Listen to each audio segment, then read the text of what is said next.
Mrs. Smith. Gusto ko pong magawa namin yon. Pero ngayon sa serye, siguro mas gusto ko din na magkaiba naman muna para kanya-kanyang mag-grow din, diba? Magkaiba meaning, pwede kayo mag-separate, project?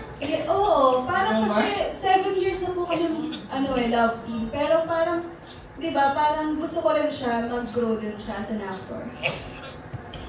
Yes, totoo yan.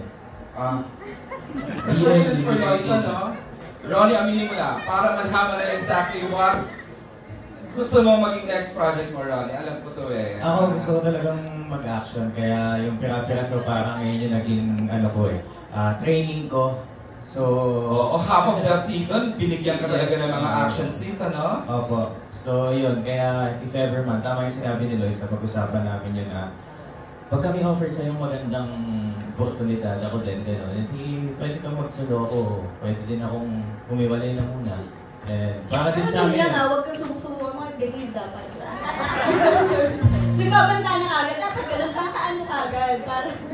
Pero sobrang thank you po sa Dreamscape dahil gusto ko talaga yung role na gano'n naipagsapakan ka, naipagbagilan ka. So binigay nila sa akin, kaya thank you po.